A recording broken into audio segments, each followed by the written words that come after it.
Start. सूर्याप्रमाणे तेज दिसणारे व्यासपीठ, चंद्राप्रमाणे शीतल छाया देणारे सूर्य परीक्षक आणि चांदण्याप्रमाणे चमचमणारे सर्व रसिक श्रोते हो, मी कुमारी संचिता राजू मोरबाळे, इयत्ता 10वी ची विद्यार्थिनी आपल्या समोर लोकराजे छत्रपती शाहू महाराज हा विषय मांडू इच्छिते।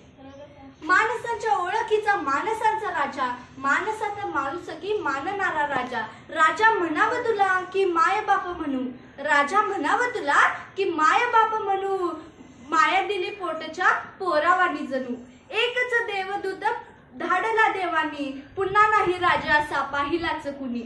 कोल्हापूरला भेट देणाऱ्या पर्यटकांना कोल्हापूरची विविधता भावत असते, त्याहूनही अधिक त्यांना आवडतात ते इथले लोक आणि त्यांची संस्कृती। ही सारी किमया आहे ती दूरदृष्टी असणाऱ्या छत्रपती शाहू महाराजांची। छत्रपती शाहू महाराजांचा जन्म 26 जून 1874 रोजी झाला। छत्रपती शाहू महाराजांनी कोल्हापुरात अनेक लोकोपयोगी कामे केली। संगीत, नाटक, चित्रकला, खेळ, कुस्ती यांसाठी त्यांनी प्रोत्साहन दिले। त्यांचे मूळचे नाव यशवंतराव होते। वयाच्या 20व्या वर्षी ते कोल्हापूर संस्थानाचे राजे झाले। 9 एप्रिल 1894 साली कोल्हापूरच्या गादीवर ते स्थानापन्न झाले।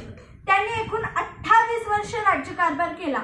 छत्रपती शाहू महाराजांनी हाती असलेल्या आपल्या राज्यसत्तेचा उपयोग आर्थिक, सामाजिक आणि शैक्षणिक विकासासाठी केला। आपल्या राजवटीच्या काळात त्यांनी शिक्षणाचा प्रसार केला। 1920 साली त्यांनी आपल्या राज्यामध्ये प्राथमिक शिक्षण मोफत व सक्तीचे केले। महाराजांच्या या धोरणामुळे बहुजन समाजातील, दलित समाजातील अनेक विद्यार्थी पुढे आले, त्यामुळे त्यांच्या कर्तृत्वाला वाव मिळाली। छत्रपती शाहू महाराज हे पुरोगामी आणि क्रांतिकारी विचारांचे होते। अस्पृश्यता, सामाजिक विसंगतता दूर करण्यासाठी त्यांनी सतत संघर्ष केला। छत्रपती शाहू महाराजांनी राधानगरी येथे भोगावती नदीवर धरण बांधले।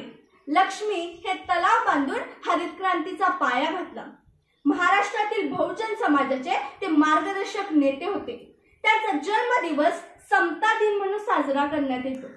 सामाजिक एकता, लोककल्याण, मोफत शिक्षण, जाती निर्मूलन, विधवा पुनर्विवाह यांसाठी त्यांनी विशेष प्रयत्न केले। अशा या थोर छत्रपती शाहू महाराजांनी 6 मे 1922 रोजी अखेरचा श्वास घेतला। शेवटी जाता जाता एवढेच म्हणे, कोल्हापूरचे राजश्री काय सांगू त्यांचे गुणगान, महाराष्ट्राच्या मातीत घडवले त्यांनी पहिलवान, महाराष्ट्राच्या मातीत घडवले त्यांनी पहिलवान, सामाजिक सुधारणांना दिले मानाचे स्थान। अशा या थोर छत्रपतींचा आम्हाला सार्थ अभिमान, अशा या थोर छत्रपतींचा आम्हाला सार्थ अभिमान, अशा या थोर राजांना माझा कोटी कोटी प्रणाम। धन्यवाद। जय हिंद, जय भारत।